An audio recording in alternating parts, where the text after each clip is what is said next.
C'est avec une très grande joie d'entrer en nouveau dans votre foyer.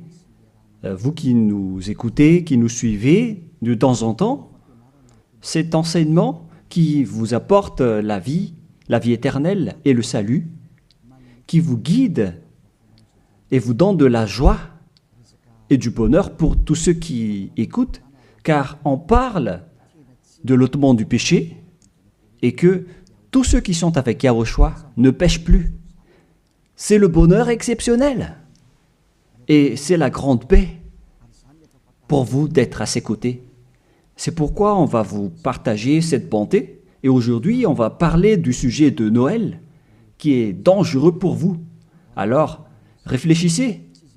Pour vous qui célébrez cela et qui pensent à le faire également, sachez que c'est un pire danger qui vous attend avec cela. Ça va vous faire jeter en enfer si vous continuez encore à le faire. Nous sommes donc arrivés au moment pour avancer à l'enseignement et avec la parole. Tout de suite, nous allons entrer dans le vif de l'enseignement. Concernant Noël, est-ce que l'événement de Noël respecte la loi de Dieu? Est-ce que c'est autorisé de le célébrer ou non? La réponse est directe. À la fois, ce schéma ne suit pas du tout la loi, c'est-à-dire la loi du Dieu d'Abraham, à travers son fils qu'il a envoyé également. C'est-à-dire que vous êtes des transgresseurs de la loi. Comme les diables et les satans, vous êtes dans les mêmes classes. Et après, vous irez en enfer, car les transgresseurs de loi sont des pécheurs, et les pécheurs n'iront jamais au ciel des cieux. Aujourd'hui, donc, nous allons voir toutes ces paroles. Premièrement, c'est interdit par la Sainte Écriture, selon 2 Corinthiens chapitre 5. Et vous pouvez lire directement si vous avez la Sainte Écriture avec vous. Et moi aussi, je vais lire de mon côté parce que nous avons la même Bible. D'ailleurs, moi aussi, j'ai la Bible en application ici, avec le livre 2 Corinthiens, chapitre 5, à partir du verset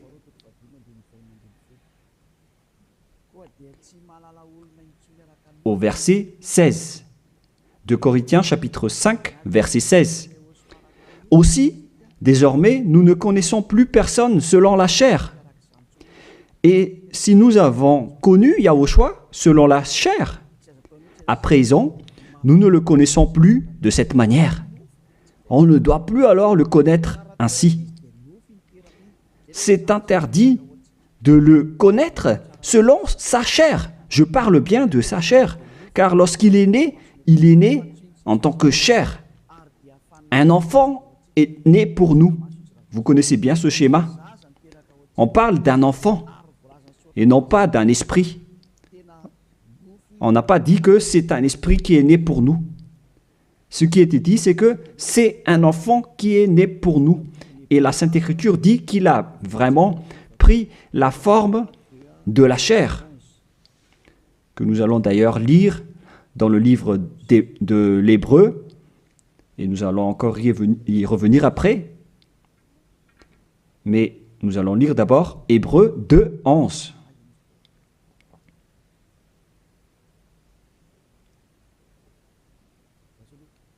Où il est passé déjà.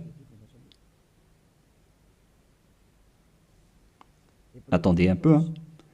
On dirait que ce n'est pas le bon verset, ce qui est écrit ici. Non, c'est Hébreu 2, 14 et non pas 11. Voilà, verset 14 et non pas 11.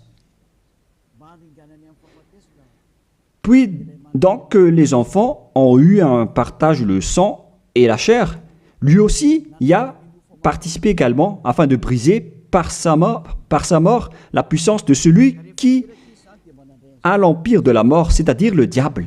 Donc le Fils du Très-Haut a également pris le sang et la chair comme un enfant.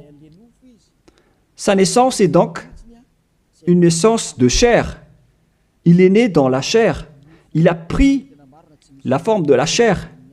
Et cette chair qu'elle a pris à l'époque, c'est de la chair du péché.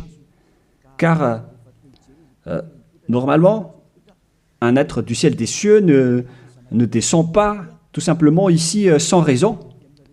Même les anges peuvent être visibles ou invisibles en fonction de leur mission. Mais le Fils du Très-Haut, qui ne devait pas venir ici, il a sa forme spéciale venant du ciel des cieux, mais puisqu'il devait venir ici, donc il a dû prendre la chair humaine qu'il a vêtue en tant que chair de péché. C'est-à-dire que la chair de Yahushua, c'était de la chair de péché, où il y a plein de péchés.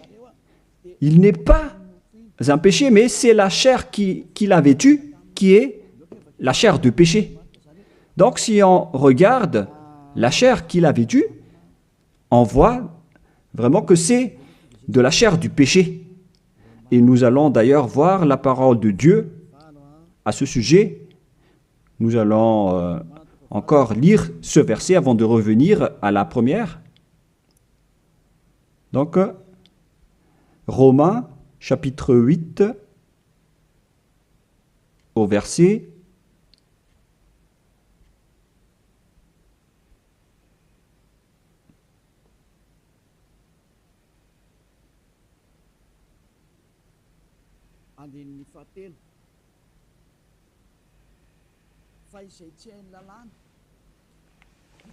3.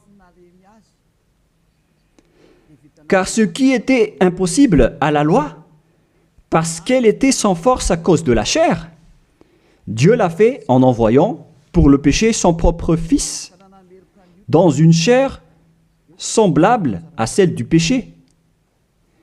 Et il a condamné le péché dans la chair. Ici donc, nous voyons bien que Yahushua, le Fils du Très-Haut, sa chair était une chair de péché. Et lors de sa naissance, si vous allez le célébrer, si vous allez célébrer son anniversaire, vous allez célébrer le péché et vous allez glorifier le péché, car il s'agit d'une chair de péché qu'il n'accepte pas du tout. Donc, c'est pourquoi c'est interdit de célébrer Noël, car c'est une célébration de sa chair, qui est une chair de péché, qui est vraiment interdit. Et maintenant, nous allons revenir avec le livre du 2 Corinthiens, chapitre 5, verset 16. Voilà.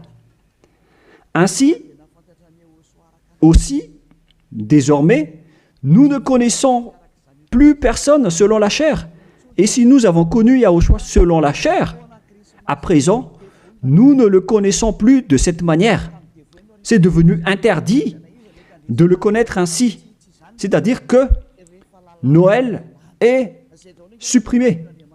Si vous le célébrez encore, c'est-à-dire que vous êtes avec le diable, alors ne contestez plus. Si c'est une loi, alors c'est une loi. Mais vous avez été trempé par ce Jésus. Et après vous avoir trempé, il cherche le moyen pour manipuler vos esprits. Alors qu'on voit clairement que vous faites du n'importe quoi. Vous provoquez la guerre au Dieu d'Abraham. Le Dieu d'Abraham dit que c'est interdit de le faire. Mais lui, il insiste pour le célébrer. Et vous voyez que c'est un envoyé du diable qui vous trompe. Et vous n'êtes pas encore conscient de cela.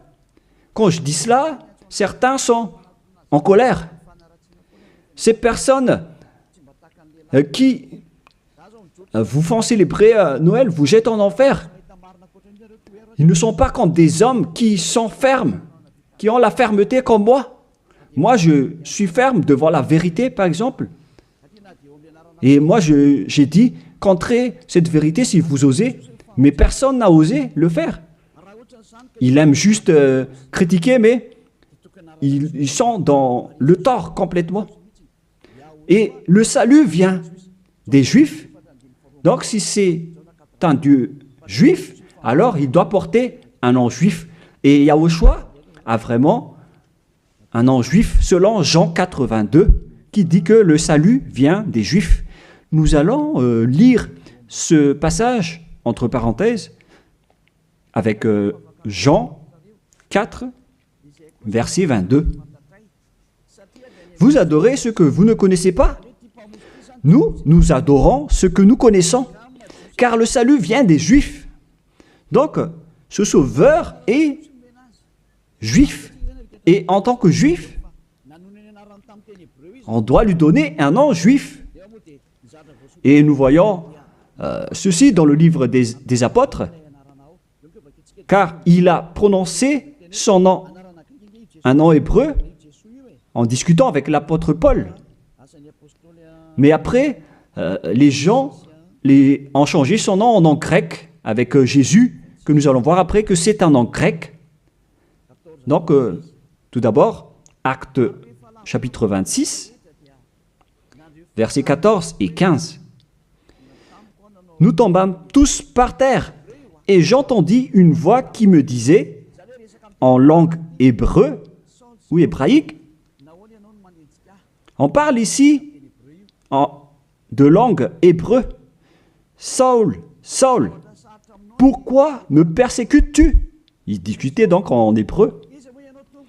Il te serait dur de regimber contre l'aiguillon. Qui êtes-vous, Seigneur? M'écriai-je. Et le Seigneur dit, je suis Yahushua que tu persécutes. Ici donc, la discussion entre le Fils de Dieu et l'apôtre Paul se faisait en langue hébreu. Et donc, lorsqu'ils vont prononcer le nom, est-ce qu'il est possible qu'ils vont prononcer le nom en malgache? Je vous pose la question. Parce que Jésus ou Jesus, c'est une langue française ou malgache. Parce que le nom d'origine devait être le nom hébreu, comme les anges ont annoncé à Maria. C'est un nom hébreu. Et en tant que nom hébreu, on ne doit pas changer ce nom. Nous allons d'abord parler de ça en petite parenthèse, en vous disant que vous avez déjà été frappé depuis le nom. Vous avez eu des faux noms. Et au final, vous célébrez aussi Noël, alors que c'est vraiment tabou, c'est vraiment interdit. C'est inacceptable devant le Père Yahva. La preuve, lorsque vous célébrez Noël, les bars sont pleins. Vous dites que vous célébrez votre Dieu et vous êtes dans les bars, vous buvez dans les bars et vous faites des balles de jeûne. On voit que vous n'êtes pas du tout avec le Dieu d'Abraham, vous êtes avec un autre faux Dieu. Vous êtes guidé par le diable et vous n'êtes pas du tout conscient. Encore. Vous provoquez la colère du Dieu d'Abraham et vous ne vous cassez pas la tête. Vous continuez dans le mauvais sens. On continue la parole. Tout d'abord, le nom de ce Fils du Très-Haut est un nom juif. Il vient des Juifs.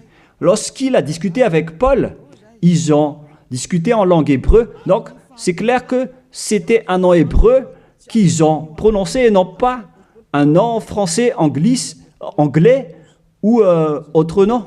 Deuxièmement.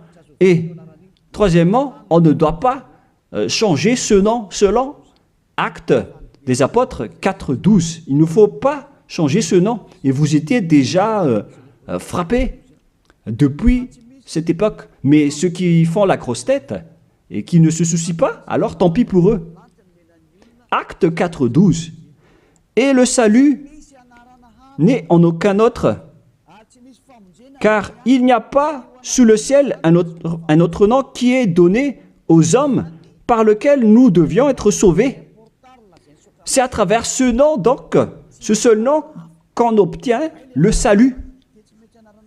Et alors que, selon la Sainte Écriture, il n'y a pas d'autre nom, le nom doit être unique alors. Et ça doit être un nom hébreu qui ôte les péchés des gens. Et vous voyez déjà que tous ceux qui sont avec Élia sont ôtés de leurs péchés. C'est clair alors que ce nom, c'est Yahushua. Et il a dit qu'il ne faut plus le connaître selon la chair. Alors qu'au contraire, vous le connaissez selon la chair. Vous transgressez la loi selon, vous pensez selon juste vos réflexions. Alors que c'est vraiment dangereux pour vous, les gens. Est-ce qu'on va suivre vos habitudes, les humains, ou est-ce qu'on va suivre l'habitude du Dieu d'Abraham? La question se pose pour vous.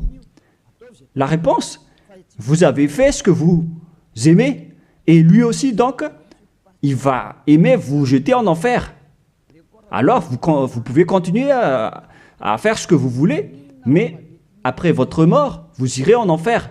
Et les prêtres et les pasteurs ne pourront pas vous sauver. Eux aussi, ils vont être jetés en enfer, tout comme vous, avec le même résultat. Mais pourquoi vous n'écoutez pas cette vérité? Ou bien vous aimez juste critiquer ou contrer? Réfléchissez tous. Vous n'êtes que des humains mortels, alors ne soyez pas fiers de vous. Ne dites pas que vous êtes puissant. En un clin d'œil, vous pouvez redevenir poussière. Et vous allez être jugé par le propriétaire de cette parole, qui est le Dieu d'Abraham. Et c'est ce Noël lui-même qui va vous condamner. Nous allons lire maintenant que ce Jésus, c'est un nom grec. Nous allons lire directement sur Wikipédia. Vous pouvez afficher directement. Nous voyons donc ici que Jésus, en grec, Jésus, voilà. Et ce terme Jésus vient donc d'un terme grec venant du terme Jésus. Et je vais vous enseigner l'origine du terme Jésus, parce qu'il y en a qui traduisent bêtement en disant que c'est Yahushua, Yeshua, qui ne sont que tous des faux noms. Mais selon le nom hébreu, son nom c'est Yahushua. Et vous ne devez jamais, en aucun cas, le changer en Jésus. On ne doit pas exploiter un nom propre comme cela pour dire qu'on va le changer comme ceci, comme cela. C'est le diable qui fait cela. On ne change pas un nom propre. Et je vais entrer en détail sur ce sujet, sur l'origine du nom Jésus, car ici on dit que c'est un nom grec. Où est donc l'origine de ce terme Jésus? Nous allons donc expliquer à travers cet enseignement. Vous pouvez afficher directement.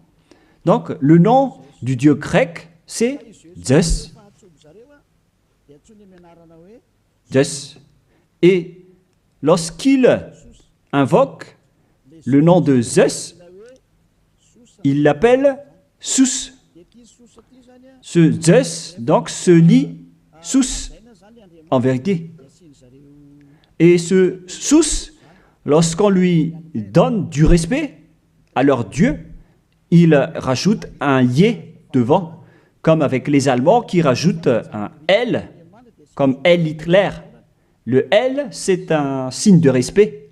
Et ici, donc, pour les Grecs, pour respecter leur Dieu, ils rajoutent un Yé devant le nom, et après, ils écrivent le Jésus, Jésus, que nous avons vu tout à l'heure. Et c'est ce terme Jésus que les catholiques romains ont traduit en Jésus. Jésus. Jésus. Donc c'est devenu un petit Z par là. Et le Jésus s'est transformé en Yes. Yes. Et le Yes s'est transformé en Jésus, etc. Nous allons aussi suivre ce schéma à partir de Jésus. Et ils ont changé le U en J. Pour certains, ils ont changé en J. Voilà. Et ça donne Jésus. Et du coup, ça donne aussi Jésus ou Jesus, c'est-à-dire Jésus. Voilà donc la structuration de ce terme. Ce Dieu-là, alors, c'est bien un Dieu grec. Ça n'a rien à voir avec l'hébreu. Vous voyez que c'est vraiment une grande tromperie que les gens ont fait jusqu'à maintenant. Vous adorez le Dieu grec. Et surtout, avec le sujet du 25 décembre, je vais entrer tout de suite là-dedans, car je veux dire que c'était depuis ce roi diabolique, à l'époque, qu'on a célébré donc cette date du 25 décembre, en célébrant aussi le dieu Zeus olympien, qui a inventé d'ailleurs les Jeux olympiques. Il a inventé les jeux des personnes nues qui se courent après et qui font des luttes. C'est Zeus qui a enseigné cela avec le roi Antiochus Épiphane également. Et donc Zeus était également avec lui. Nous allons donc lire ce passage dans la Bible, dans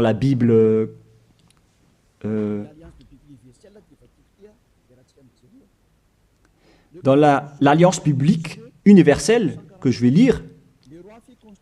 Le 15e jour du mois de Casleu, l'an 145, le roi fit construire l'abomination de la désolation sur l'autel. Il construit aussi des autels dans la ville de Juda.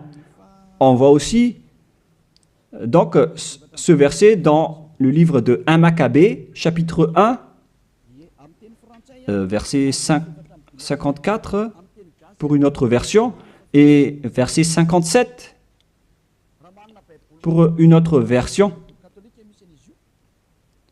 Donc, si vous avez le livre du Maccabée dans la Bible catholique, je vais relire encore une fois chez moi, et vous voyez sur l'écran en langue malgache, qui est plus convenable, mais le voilà. 1 Maccabée, chapitre 1, verset 57 pour une autre version, et pour une autre version, c'est verset 54. Et donc, on a aussi le verset 57 pour l'autre version. Le voilà.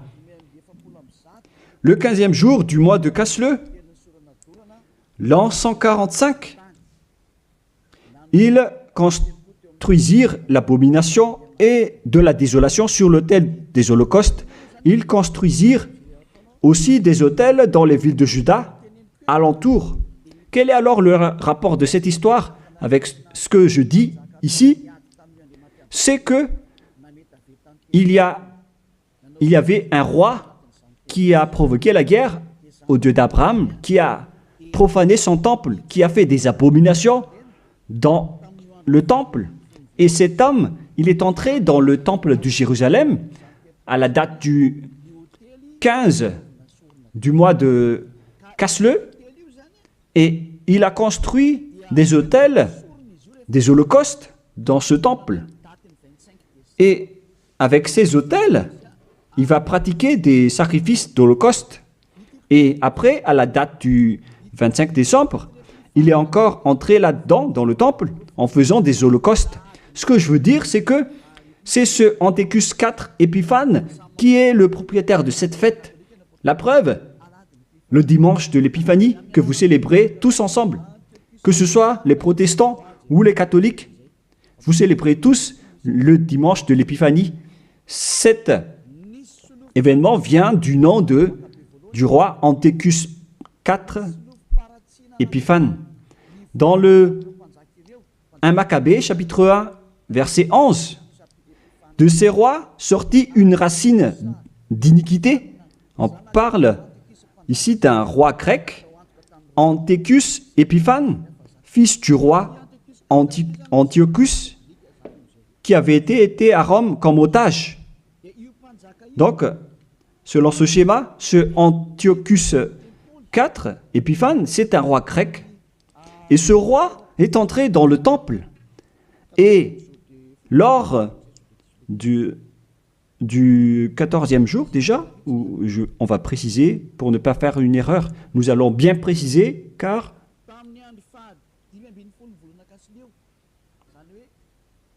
le 15e jour du mois de Casleu, c'est-à-dire au 15e jour du mois de Casleu, l'an 145, ils construisirent l'abomination de la désolation sur l'autel des holocaustes.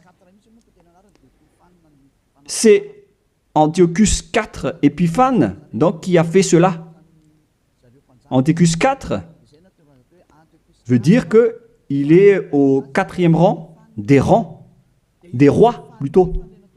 Mais on lui distingue avec le nom d'Épiphane, avec le dimanche de l'Épiphanie que vous célébrez. C'est-à-dire que cette fête appartient à Antiochus IV Épiphane. Voilà ce que ça veut dire. Et nous allons lire un peu après. Et maintenant, le verset d'en bas, verset 62. Le 25 du mois, il offrait un sacrifice sur l'autel qui avait été construit sur l'autel des holocaustes. Donc, le 25 décembre du mois de Casleu, on va préciser ça après, ils sont entrés dans le temple pour faire des abominations, pour faire des holocaustes inappropriés. C'est-à-dire que cet homme, Antiochus IV Épiphane, qui est le diable en personne, il a profané le temple du Père Yahva lors de la date du 25 décembre. C'était une date qui a rendu en colère et énervé le Père Yahva, cette date du 25 décembre, que vous célébrez tous. Et cela est prouvé par le dimanche de l'Épiphanie que vous célébrez après le 25 décembre. C'est pour prouver que vous célébrez Épiphane et non pas le Fils du Très-Haut. C'est le diable qui est derrière tout cela. Et vous êtes jugés par ce dimanche de l'Épiphanie qui parle de la fête d'Épiphane. Et vous êtes tous attrapés et piégés par cela. Vous avez rendu en colère le vrai Dieu en rendant gloire au diable d'Antiochus IV Épiphane, car c'est lui qu'on célèbre à ce sujet. Nous allons lire ce passage et merci de bien préciser dans votre livre, car il y a une explication de ceci dans 1 Maccabée, chapitre 1, verset 54 dans une autre version, et 57 ou 59, et verset 62. Le 25e du mois, ils offraient un sacrifice sur l'autel païen qui avait été construit sur l'autel du temple des holocaustes. Et nous allons préciser ici, en décembre 167 avant Yahushua, l'heure abominable, c'était l'autel de Zeus olympien, le dieu grec. Je répète encore une fois, Kislev en l'an 145, c'est la fin décembre 167 avant Yahushua. L'heure abominable, c'est l'autel de Zeus olympien, dieu grec. C'est ce qu'on veut transmettre ici, donc, c'est que on a vraiment fait entrer le dieu grec dans le temple. Et c'est bien Zeus qu'ils ont fait entrer dedans. C'est ce que je vous ai dit tout à l'heure, que c'est lui qui est appelé aussi Sus, ce dieu grec. C'est vraiment Jesus. Et vous aussi, vous l'appelez Zeus ou Jésus. Ça vient du terme Jesus. Et on vous a manipulé aussi avec l'événement du 25 décembre. C'est Antiochus IV que vous vénérez. Donc, votre Dieu, c'est le Dieu d'Antiochus IV Épiphane, et non pas le Dieu, le Fils du Très-Haut. Vous avez été manipulé et trompé par Jésus. On le voit tous ensemble ici. En même temps, vous avez transgressé la Sainte Écriture et la loi. Et vous avez aussi donc adoré le Dieu de Antiochus IV Épiphane. On parle ici de la Bible de l'Alliance universelle qui l'explique bien en détail. Et ce sont les théologiens internationaux qui ont écrit cette Bible. Tous les religieux le connaissent, y compris le pape catholique romain. Tous les chefs religieux connaissent aussi ce livre, car c'est un livre international que personne ne peut contester. Et c'est ça ce qui était écrit là-dedans. Ce n'est pas aujourd'hui que on le voit, mais ça, c'était depuis bien longtemps hein, que ça a été écrit là-dedans. Ce qui veut dire, alors qu'ils ont fait de l'abomination, de la profanation dans le temple de Jérusalem lors de la date du 25 décembre. Et maintenant, nous allons voir que cette date du 25 décembre était le jour où Antiochus IV a profané le temple, tout en célébrant également son anniversaire, en profanant le temple de Jérusalem et en provoquant la colère du Père Yahva. Et c'était lors de la date du 25 décembre. Nous allons également lire la parole concernée à ce sujet. Vous pouvez aussi suivre. Le 25e jour du mois, c'était le jour de chaque mois où l'on fêtait la naissance du roi. Je répète encore une fois, le 25e jour du mois, que j'ai déjà dit tout à l'heure, dans le verset 59 ou 62, c'était le jour où chaque mois on fêtait la naissance du roi. Ça veut dire que la date du 25 décembre, c'est la date de célébration de l'anniversaire de naissance de Antiochus IV Épiphane. Et j'ai failli oublier de vous dire que le mois de Casleu veut dire vers la fin de décembre 167. Le mois de Casleu et le mois de décembre sont donc vraiment similaires. Et donc, ils sont entrés le 15 décembre dans le temple. Et le centre de la fête, c'était le 25 décembre, l'anniversaire de Antiochus IV Épiphane. Et ce qui a rendu vraiment gravement en colère le Père Yahva, c'est suite à l'entrée du dieu grec Zeus dans le temple également, lors de cette date, ils ont apporté des holocaustes pour Zeus à la date du 25 décembre dans le temple du Père Yahva. Ils ont osé faire entrer des holocaustes abominables pour Zeus dans le temple du Père Yahva lors de la date du 25 décembre. Et cette date, c'était la date de la célébration de l'anniversaire de ce roi, et non pas celui du fils du Très-Haut. Vous avez tous été trempés. C'était l'anniversaire de naissance de Antiochus IV Épiphane. La preuve, vous célébrez le dimanche de l'Épiphanie, 2 semaines à peu près, la date du 25 décembre. Moi, je ne connais pas ça parce que je ne le célèbre pas, mais ça existe vraiment. Expliquez-moi alors, qu'est-ce que ça veut dire le dimanche de l'Épiphanie? Parce qu'il n'y a qu'un seul nom dans la Sainte Écriture, et c'est le nom de Antiochus IV Épiphane.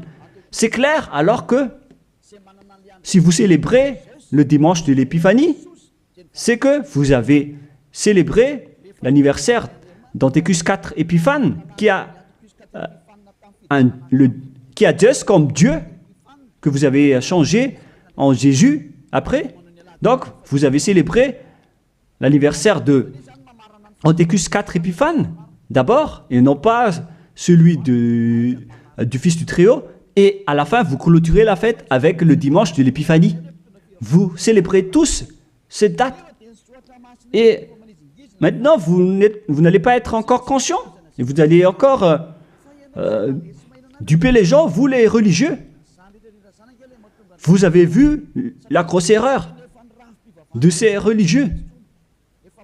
Et pourquoi vous n'êtes pas encore conscient? de ce système religieux qui n'est plus correct. C'est carrément déjà détruit. C'est le diable qui vous manipule. Ils ont changé jusqu'au vrai nom de ce Dieu. Tout ça vous dit que vous n'êtes pas du tout avec le Dieu d'Abraham. Ça n'existe pas. Enlevez ça de votre tête. Si vous étiez déjà avec le Dieu d'Abraham, vous auriez déjà dû être ôté de vos péchés, comme ceux qui sont avec Élia.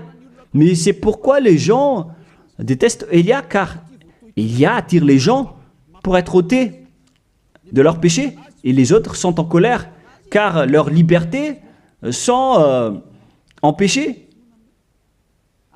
Et c'est pourquoi ils disent de ne pas toucher à leur religion. Mais de quelle religion vous parlez? Qu'est-ce que vous devez suivre? Celui qui ôte les péchés ou celui qui n'ôte pas les péchés? Faites votre choix, mais la Sainte Écriture dit que il faut croire à celui qui ôte les péchés, c'est-à-dire Yahushua. On parle de celui qui ôte les péchés. À vous de réfléchir. Mais après, on vous demande de célébrer le dimanche de l'Épiphanie. Mais c'est quel événement? Et je répète encore que c'est la suite de l'événement de l'anniversaire d'Antiochus IV Épiphane.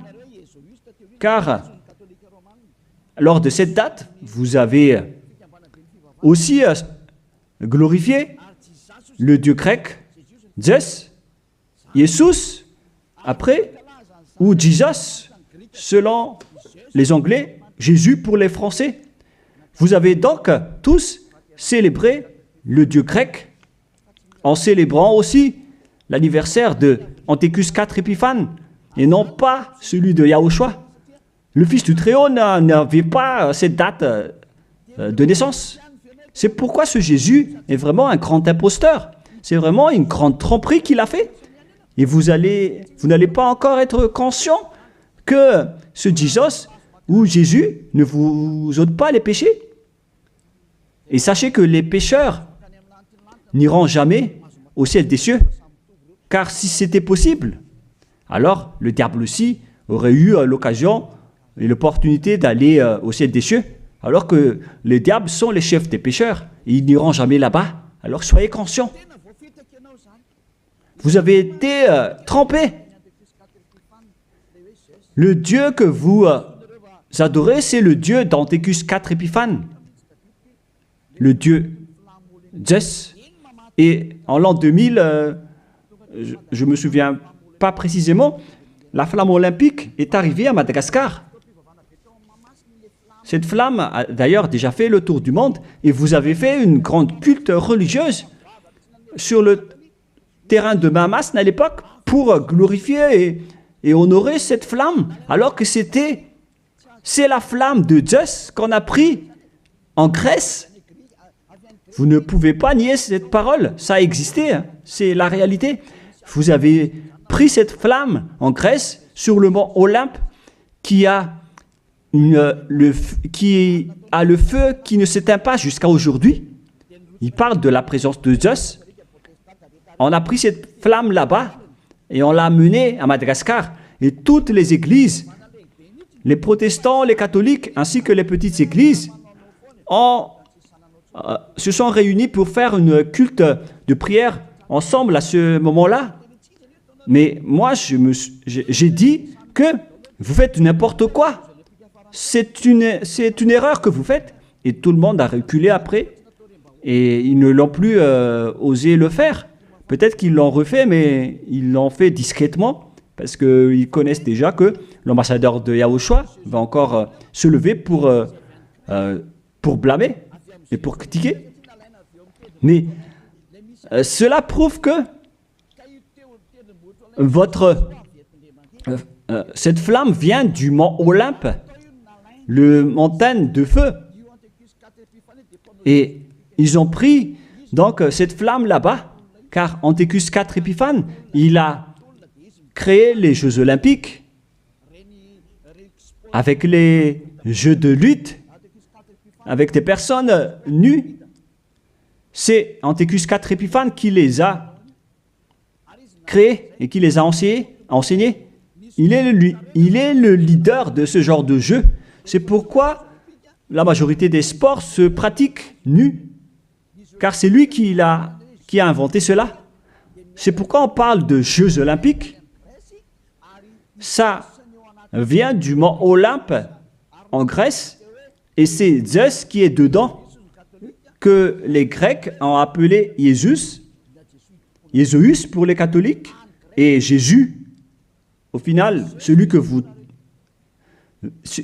vous adorez. Donc, vous adorez Zeus. C'est Zeus qui est votre chef. Et après, je ne me souviens plus si c'était en 2004 ou 2006, vous avez emmené la flamme olympique ici. Vous avez fait une grande fête au terrain de Mamas, qui a créé une grosse embouteillage comme pas possible. Ici à Tananarive, ça a vraiment été trop. C'était une grande folie. Ça prouve donc que votre Dieu, c'est Zeus. Car s'il n'était pas votre Dieu, alors vous n'aurez pas dû faire de la prière ensemble avec cette flamme olympique. Alors c'était la preuve que vous priez le Dieu Zeus, qu'on appelle également Sus ou Jésus, et au final Jésus ou Jesus. Qu'est-ce que vous allez encore dire face à cela? Alors, osez dire que on n'a pas fait une culte, on n'a jamais fait de culte à Mamas, en disant que j'invente tout ça. Bah, là, c'est trop de mensonges si vous osez encore dire cela. Parce que là, on parle vraiment de la flamme olympique qui vient du mont Olympe en Grèce. Et ensuite, le Dieu qui est propriétaire de cette flamme, il s'appelle Zeus, que vous appelez aussi Jesus ou Jésus, avec les autres appellations que j'ai déjà expliquées. Et l'homme qui l'a vénéré, c'est Antiochus IV Épiphane. Ils sont dans le même camp. Alors que vous, les religieux et vos fidèles, vous avez prié ensemble avec cette flamme olympique. C'est-à-dire que vous avez le Dieu, vous avez comme Dieu le Dieu grec jusqu'à la fin. Alors, restez toujours là-dedans et vous allez voir. Vous célébrez déjà l'anniversaire de Antiochus IV Épiphane et non pas la naissance du Fils de Dieu. Et la dernière preuve, c'est le dimanche de l'Épiphanie. Qu'en est-il du dimanche de l'Épiphanie que vous célébrez? Le dimanche de l'Épiphanie, c'est la clôture de la fête. Ça a commencé le 15 décembre. Le centre de la fête, c'est le 25 décembre, l'anniversaire d'Antiochus IV Épiphane. Et il clôturait la fête avec le dimanche de l'Épiphanie. Lorsque un roi fait la fête, ça dure en moyenne 1 mois ou un peu plus, ou un peu moins, mais ça peut être plus. Donc, ils ont commencé le 15 décembre, le centre de la fête se déroulait le 25 décembre, et après ils ont terminé avec le dimanche de l'Épiphanie. C'était donc vraiment l'événement de la fête de Antiochus IV Épiphane. Est-ce que vous allez encore contester cela? Soyez conscients que ce Jésus n'est pas un vrai Dieu. Il vous rend pécheur. Il vous tend toujours une piège, des pièges. Vous entrez encore dans des pièges. Surtout avec ceux qui suivent les pays qui adorent ce Jésus. Il les frappe vraiment, il les punit. Il les punit vraiment comme ce qui se passe ici à Madagascar, avec les faux chrétiens. C'est vraiment incorrect ce que vous faites. Et vous êtes tous en train d'être jetés en enfer par ce Jésus. Si vous n'êtes pas encore conscient, tant pis pour vous, mais si vous voulez être sauvé, rapprochez-vous de Élia. Si vous voulez être libéré, alors suivez Élia. Suivez-moi et vous allez être libre. Et vous irez au ciel des cieux. L'objectif, c'est de ne plus jamais pécher. Mais hélas, vous ne pouvez pas entrer dans ce chemin car vous êtes des pécheurs. Selon Apocalypse 21-27, et les impurs et les souillés n'y entreront jamais. dans Apocalypse et on regarde tous à travers l'écran.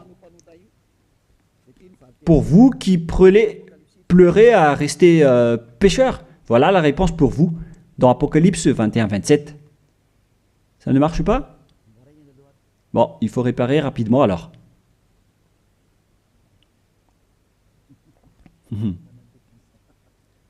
On a vu la main du technicien, c'est pas grave parce qu'il travaille. Apocalypse 21-27. Et il n'y entrera rien de souillé. Voilà ce qui est dit dans votre Bible. Donc, les pécheurs n'iront jamais au ciel des cieux. Vous vous trompez d'adresse. Vous avez un faux espoir. Vous avez vraiment été frappé par ce faux Dieu, par votre faux Dieu qui n'est qu'un imposteur. Si c'était un vrai Dieu, il aurait déjà dû vous ôter de vos péchés. Mais voilà, il vous a trompé. Voilà, vous ne pouvez plus répondre avec le dimanche de l'Épiphanie. Qui vous a fait célébrer cette date? Pourquoi vous l'avez célébrée? Vous l'avez célébrée pour vous enchaîner en ce moment. Car là, le dimanche de l'Épiphanie clôture la fête du roi. Et donc, vous avez célébré la fête du roi. On vous attrape par ceci. Vous dites que le 25 décembre, c'est la date de naissance de Jésus, alors que vous adorez Zeus, le dieu grec, le dieu d'Anthécus 4 Épiphanes, et en même temps, vous célébrez l'anniversaire d'Anthécus 4 Épiphanes, tout en adorant le dieu Zeus olympien. Je vais terminer ma parole, et les techniciens ont fini la réparation. Vous pouvez afficher maintenant. Apocalypse 21-27. Et il n'y entrera rien de souillé, aucun artisan d'abomination et de mensonge, mais ceux-là seulement qui sont inscrits dans le livre de la vie de l'agneau, c'est-à-dire les personnes qui ne sont pas des menteurs, des personnes parfaites qui ne font plus aucun mal, qui ne pêchent point. Ce sont eux qui iront au ciel des cieux. Mais vous, qui êtes abominables, qui ne se soucient pas de cette parole, vous pouvez continuer ce que vous faites, mais ne soyez pas morts. Si vous avez la grosse tête, ne soyez pas morts. Mais ce qui est ridicule, c'est que lorsque vous êtes malade, vous êtes obligé de chercher un médecin. Mais où est passée votre puissance ou votre force? Si vous cherchez un médecin, lorsque vous êtes malade, c'est-à-dire que vous êtes faible. Alors ne faites plus ça. Pourquoi chercher encore à mettre des obstacles à ce royaume de Yahushua qui vous prêche la liberté et l'affranchissement? Mais vous êtes inconscient de provoquer la guerre au Créateur. Si vous êtes conscient, alors rapprochez-vous et inscrivez-vous dans le baptême qui aura lieu le 8 mars prochain pour le dernier baptême, et ça va être terminé après. Vous pouvez encore faire des baptêmes avec les religieux qui sont pécheurs, mais lorsque les pécheurs baptisent d'autres pécheurs, le résultat c'est encore un pire pécheur. Un pire pécheur. Alors, soyez conscients. Nous allons donc lire pour terminer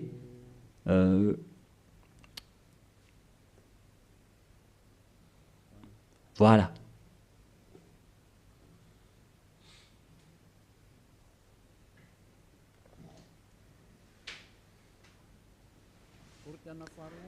De Corinthiens,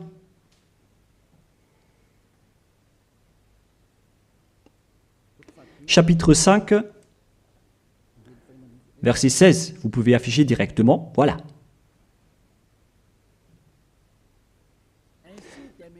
Ainsi, dès maintenant, aussi désormais, ça fait depuis cette époque qu'on a précisé que ce désormais, mais ça continue jusqu'à aujourd'hui, nous ne connaissons plus personne selon la chair.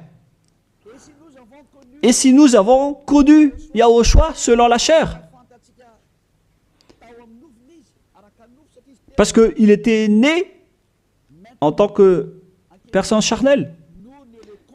Maintenant, nous ne le connaissons plus de cette manière, à présent. La chair est supprimée car c'était une chair de péché. Selon ce que je vous ai enseigné dans Romains 8.3, on parle de chair de péché. Donc si vous allez célébrer cela avec sa naissance, vous allez donc célébrer du péché. Voilà donc la loi. C'est devenu une interdiction totale pour ceux qui servent le Dieu d'Abraham. Comme moi, Élia, je sers le Dieu d'Abraham. Vous l'appelez Dieu d'Abraham, vous les humains, mais pour nous, c'est le Dieu du ciel des cieux. Il s'appelle Yahva, notre cher Père. Lorsque vous le servez, vous ne devez plus entrer dans ce schéma. Vous dégagez directement, vous vous rapprochez de Élia et vous inscrivez votre nom dans le baptême rapidement pour éviter la mort, au cas où vous allez mourir après. Mais les gens qui font du cinéma, qui font juste semblant d'être avec le Dieu d'Abraham, si vous n'êtes pas avec le Dieu d'Abraham, vous n'allez pas être avec Élia. Mais ce sont seulement qui veulent être avec le Dieu d'Abraham et qui ne veulent plus jamais pécher, qui vont être avec Élia. Et je vais vous ramener au ciel des cieux. Voilà la fin de ma parole. Soyez conscients. Bref, ceux qui célèbrent Noël vont être en guerre avec le Dieu d'Abraham et vont aussi être en guerre avec Yahushua, le Fils du Très-Haut, qui a dit « ne péchez plus ». Et ceux qui célèbrent Noël vont être en guerre avec ce Dieu d'Abraham qui a dit « je ne donnerai point ma gloire aux autres et ne souillez pas mon nom ». C'est dans Ésaïe 48:11 que nous allons d'ailleurs lire. Sa gloire ne doit plus être donnée aux autres faux dieux. Si vous utilisez encore cette parole de Dieu, si vous voulez servir le Dieu d'Abraham, alors il ne faut plus faire du n'importe quoi. Il faut suivre ses paroles. Lorsqu'il dit que c'est interdit, alors ne faites plus la grosse tête. Et si ceux qui insistent à vous dire le contraire, c'est-à-dire, sachez qu'ils vont vous jeter en enfer. Alors ne soyez plus manipulés comme les enfants. Vous êtes maintenant matures, vous êtes des adultes, vous avez la conscience. Sachez que c'est de l'amour pour vous sauver. On dévoile donc le mal que font ces faux dieux. Alors, face à cet amour, soyez conscients maintenant. Soyez conscients. Dans Ésaïe 48:11, il est dit qu'il ne faut plus prier les faux dieux. C'est interdit par la loi. C'est pour l'amour de moi que je le fais. Car comment mon nom serait-il profané? Je ne donnerai pas ma gloire à un autre. Pourquoi donc le Seigneur Yahushua, le Fils du Très-Haut ici, pourquoi il dit qu'il ne faut pas célébrer la chair du péché? Et la Sainte Écriture dit aussi que le 25 décembre, c'est la date de naissance du roi diabolique et non pas celui du Fils du Très-Haut. Voilà ce que le Fils du Très-Haut a dit. Et pourquoi vous insistez encore à faire le contraire? Mais qu'est-ce que vous cherchez, vous les religieux qui sont des sorciers? Et aussi, vous qui acceptez d'être menés dans le tort. Mais qu'est-ce que vous cherchez? Vous voulez vraiment provoquer la guerre à ce Dieu d'Abraham? Vous l'avez déjà fait, alors vous pouvez continuer. Mais pour ceux qui sont conscients qu'on ne peut pas le combattre, ce Dieu d'Abraham, alors dégagez de là et venez ici. Rapprochez-vous de Élia et suivez Élia. Voilà ce que vous devez faire. Il faut suivre Élia. Il va nous ramener au ciel des cieux, chez le Dieu d'Abraham. Il va nous ramener là-bas. Mais il faut d'abord être ôté des péchés pour y intégrer. Et on a réussi cela. C'est le pouvoir que Yahushua a donné à Élia. Alors suivez-moi. Nous irons chez le vrai Sauveur, Yahushua, celui qui a vraiment été crucifié. Allons-y maintenant. Prenez une décision et ne tuez plus votre esprit. votre esprit est très triste car après votre mort, vous allez redevenir poussière. Mais votre esprit va être en souffrance. Vous voyez, lorsque vous faites du mal, vous réfléchissez après, vous stressez en appelant Dieu, en disant « Mais qu'est-ce que j'ai fait, mon Dieu ?» Mais puisque vous avez déjà commis le mal, le diable va aussi venir vous blâmer.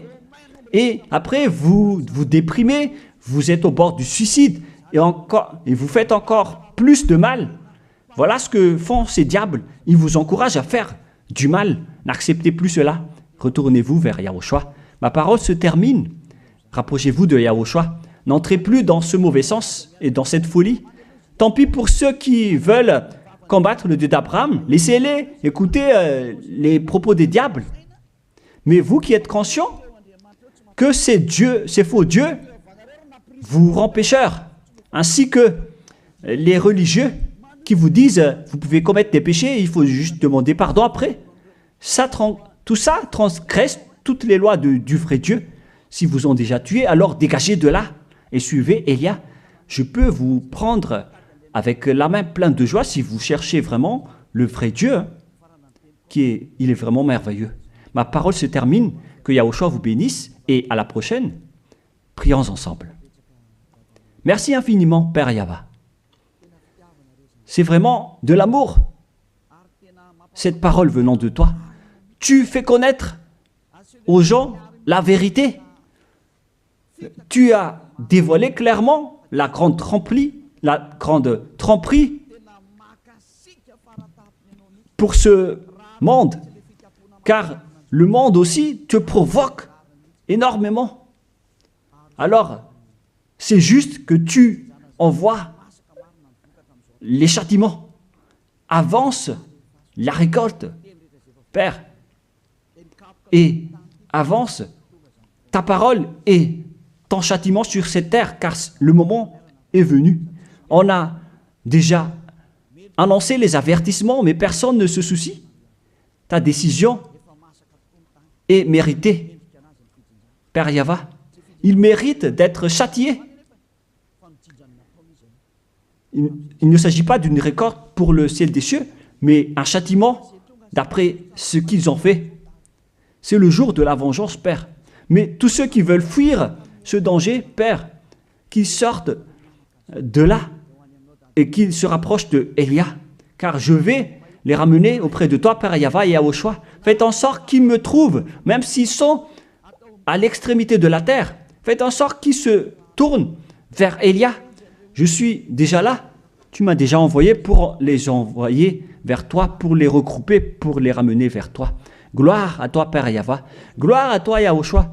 Bénis alors cette parole pour qu'elle touche le cœur de chacun, pour qu'il sache que c'est le salut, mais pas un jeu. Merci, Père Yahva. Au nom de toi, Yahushua, je fais toutes ces prières. Alléluia. Amen. Merci à tous d'avoir suivi la parole et l'enseignement. Au revoir. Au revoir tout le monde.